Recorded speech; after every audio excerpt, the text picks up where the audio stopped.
Hi everyone, and welcome back to my YouTube channel. Welcome to a little bit of Sacconejoly updating. I'm trying to eat because like always I haven't actually finished my morning yogurt and granola. Serious topic really. Well, it is. I mean, at this point, anyone who's been following me from the very beginning of doing the why I think the Sacconejoly's latest video is problematic, when Jonathan first started really exploiting ED. Let's just play this. Play the clip. You guys are amazing, and I feel like with every single Sacconejoly video that I get a whole load of new subscribers that come with it.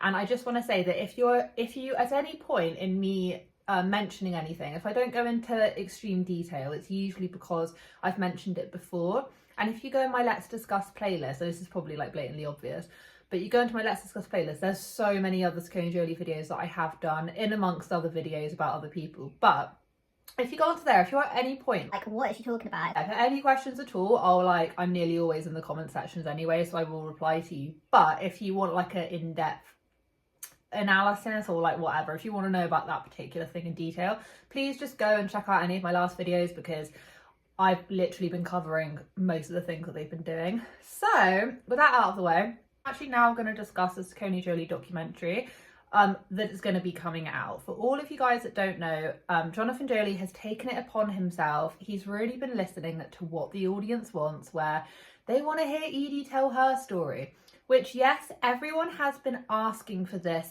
but the big but, everyone's been saying, let Edie tell her story when she's at the age of consent, when she is between 16 and 18. Let her tell the story there. From the time that they actually released the I have a transgender daughter video. I'm wondering what this video is about, based on the title.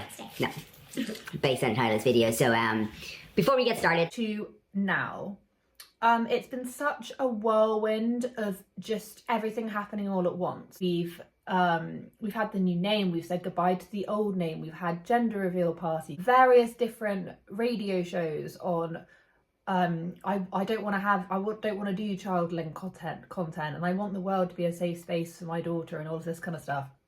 And before that, it was honestly a couple month period where Jonathan Joly was on, you know, the Brendan O'Connor radio show, which I talk about quite a lot, but it's such a pivotal moment. I feel like it's such a important radio interview to listen to. It seemed to me that your son Eduardo is kind of central to all this as well, and central to your decision to come out and talk about it and everything. Yeah. Can you tell me about Eduardo?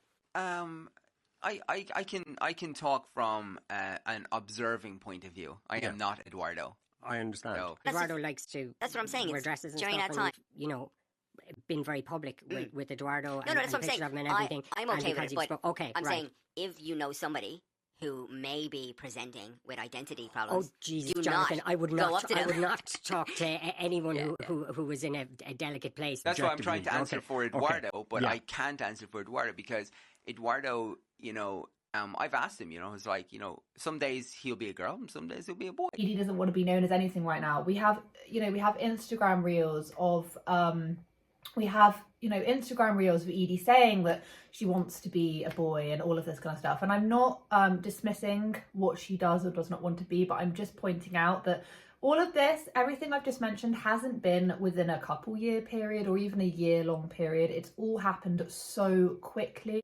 Yeah, even the Brendan O'Connor show, it came out in the 5th of February, and that was only, honestly, it was a few weeks after that they then came out with the transgender daughter video, so it happened extremely quickly.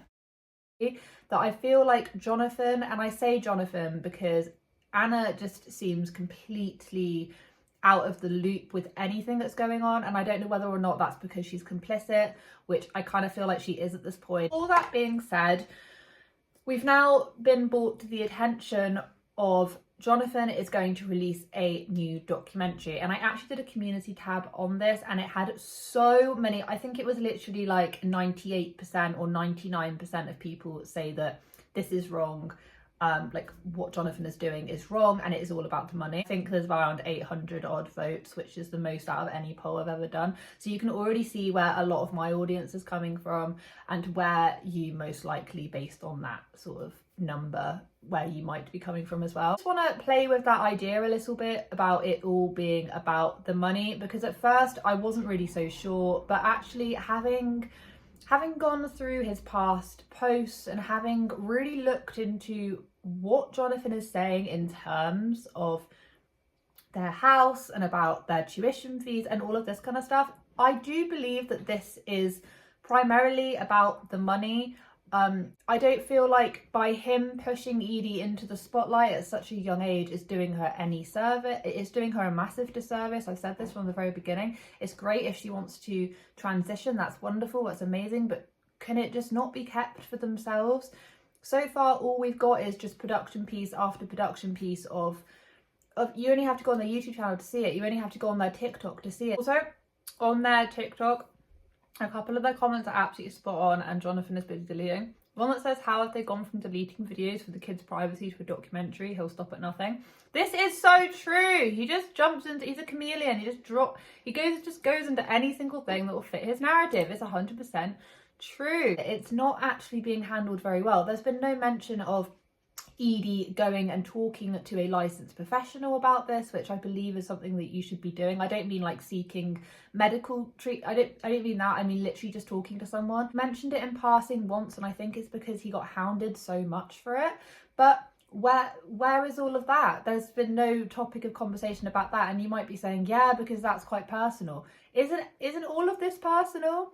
You may as well tell us if she's actually going to go and speak to a professional. You may as well give us that if you're going to tell us the ins and outs of everything else. I mean, maybe they'll discuss it in the documentary, but I just don't know. A little while ago, basically, Jonathan made this post, which he actually quickly deleted. I screenshotted it at the time because I was going to actually incorporate it into a video, and I had to really search back through my phone to try and find the screenshot.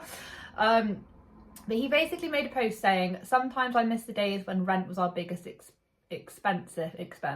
Putting the kids into private school was a fun idea when they were small and there was a lot less of them. But these days, oh my goodness, you don't want to know the cost and it keeps going up. Fingers crossed none of them want to go to university. Could be saying that as a kind of joke, but it's not funny. Like, it's not funny because yes, private school is a lot of money, and I really, they may end up having to be pulled out of private school. What I'm trying to say is that private school isn't a necessity, and I feel like they've gotten caught up in the thinking that money is just going to roll in forever and ever and ever. And let me tell you, it's not. With YouTube especially, a lot of these YouTubers don't actually put money aside. If they'd have actually have done which I thought that they must have done, which is to, take some of that money and put it away, why would they be making this post?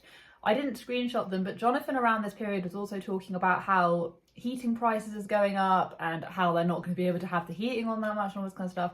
And I don't know whether or not that was him just trying to sound relatable, but it just kind of came off as a little bit pompous, especially when he's backing her up with a, oh no, poor me, I can't send my four kids to private school. Now probably gonna have to go and mix in with the rest of the kids, which I promise you, a massive state school with the Sacconejolys, when everyone knows who they are, is that going to go down so well? I don't really know, but now I feel like they might have to be forced to do that. You might say I'm reading a bit too far into it, but around this time everyone was talking, around this time he was like always mentioning the fact that everything is so expensive right now. Everything is so expensive. Which is just quite entertaining because, of course, around this kind of time, he was really, really pumping up the amount of content centered around Edie. Fingers crossed none of them want to go to university. What, so that they can stay home and make videos for you all the time?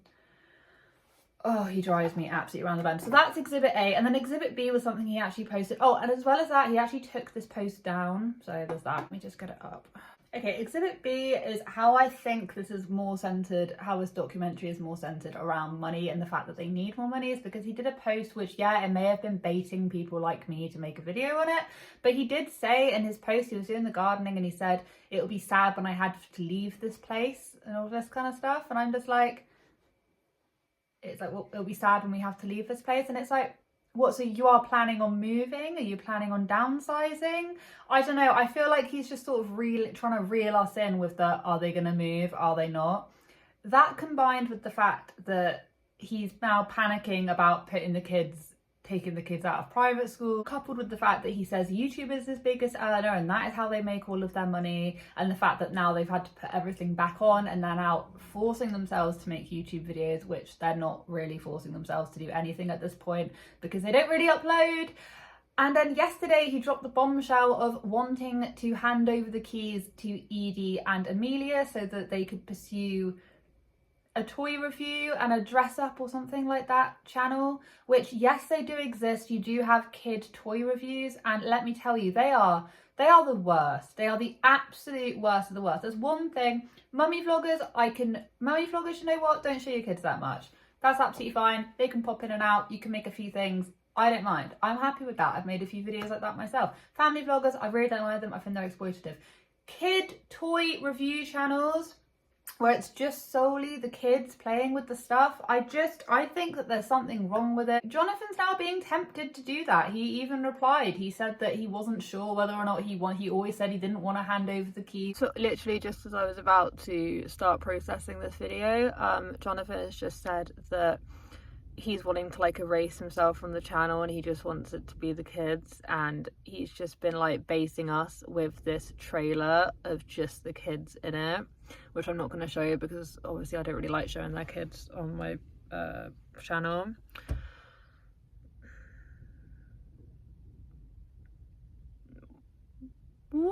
What can you even say to that? Like, what can you even say at this point? But now he's tempted to do it. He's now tempted to do it because he realises that Anna really doesn't want to be on camera. That is so obvious at this point. Jonathan repulses everyone, and that may sound really, really mean, but he actually just turns people away because of his overall attitude and all of this kind of stuff. And who's left? The kids. So he's now just gonna pump out content with the kids. He's now thinking about it because he says YouTube is his moneymaker, yet they don't get that many views anymore. They don't really post that regularly. So where is their money? Where is their money coming from? Which then leads me to the point of this documentary. So now they're now coming out with a documentary. And by the way, about the kid thing, he always said he would never ever do child-led content. He said that so many times, and yet here he is doing, of course, what is it? He's going to be doing child-led content. Of course he is. He'll just go back on his word. Whatever he says, he's never going to do it. He just goes back on his word time and time again because he thinks that he pushes it that little bit further and goes, oh, well, at least I'm not doing this. And then when the money then runs slightly drier, he then does that thing and he goes, oh, well, at least I'm not doing this. And in a way, that is sort of like a human reaction. I do understand that people will do that about everything. But the problem is that he's making money on a public platform doing that. So whatever he says, he's just got to kind of he's got to stick to it a little bit. Do you see what I mean? So they basically announced that they were going to be doing this documentary. Since Edie started to live her truth, I've been thinking of a way for her to tell her story because we get so many messages from people who are inspired and moved by her bravery.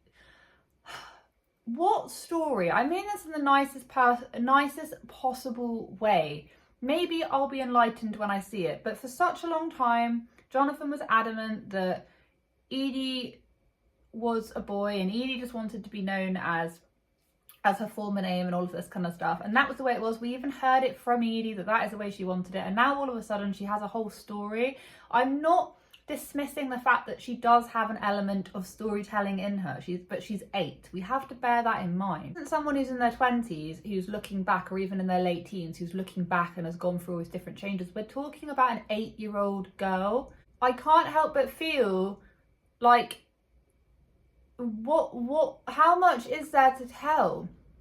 Jonathan is desperate for Edie to be the poster kid for the trans movement. He is absolutely dead set on this being the path for her. But what happens if she doesn't want that path when she's older? Jonathan goes on about, oh, well, we can just erase it.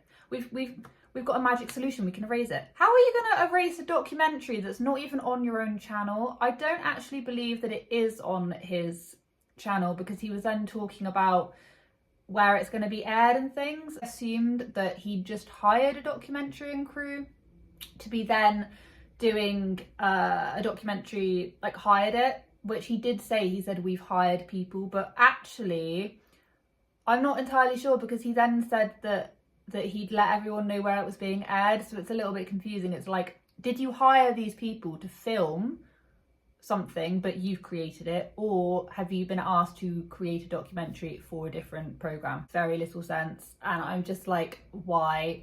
Just like, why in general? We just know Jonathan Joly, unless he actually has his hands on the content and he's manufacturing it himself, he doesn't come across very well. And I actually came across this TikTok of this girl who was absolutely brilliant, and she absolutely nailed everything that I think about it. So I'm going to play a little bit here, because I think she can say it a lot better than I can. Be shocked and unshocked by what this man does is ridiculous. But also note the way he's talking about this documentary. I've been thinking of ways for her to tell her story, always about him, and I really wanted a third party to be involved. It's just, this man is just so cool. Like, this man is the man who has hated every media production company that he's worked with so far. He hated the Stacey Joly documentary only after he got called out, obviously. Said he loved it at the time, then hated the Stacey Joly documentary once he got called out for his bullshit.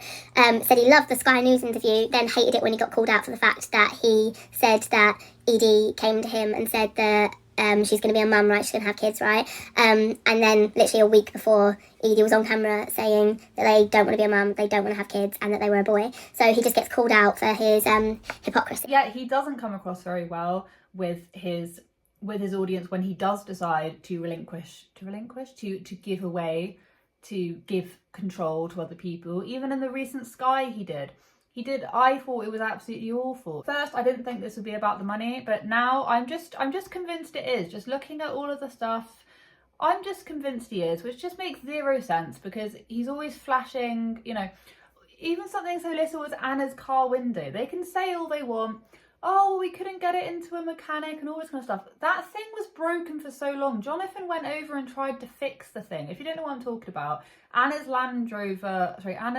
Rover, one of her windows wasn't working, or like it wouldn't come up, or whatever it was. Jonathan then decided to fix it by basically trying to breaking into the mechanics of it. He was like, oh, the garage couldn't slot us in and things like that. And it's like, I don't know, I think back in the day, if that had happened, they would have had people that would have rushed out and like fixed it, or all this kind of stuff. And I'm just going to say this right now, trying to fix something like that on a car, like a Range Rover, is a lot of money. My father-in-law, he's always had Range Rovers. He's got like one of their newer models.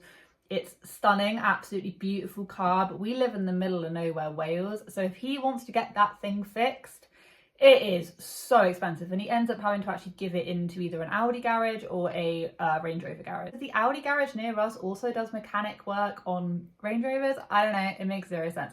But what I'm trying to say is it's dead expensive, and back in the day, that wouldn't have even been a question. Now it's like a whole thing, and now the other side of the thing's broken. I don't know, I think that they are, this is purely speculation, but I think, just based on what I've been talking about, that they are struggling financially, and that this is their way of trying to make more money. And on top of that, they're then going to do more child-led content. The thing, oh no, I got really, really excited and I just shut my coffee everywhere. Oh no. So it's a mess. It's an absolute mess, guys. It's an absolute mess. And if you've been following me for this long, I just want to say thank you so much. It's so lovely of you. And let's just continue seeing my cat. Hatcher! I'm gonna say this right now, this cat is definitely not clever. You're not very clever, are you, mate? So, sorry, camera angle changed ever so slightly, but thank you so much for watching. I will, of course, keep on continuing to watch them. So if you're really interested in the Sacconejolys, don't worry, I've been sort of monitoring most of their movements online. So yeah, if you ever want to come and like chat about them or whatever, please come here. I will be so happy to have you. Stay happy, stay safe, what's that cat up to? Stop it! And I will catch up with you guys in the next video.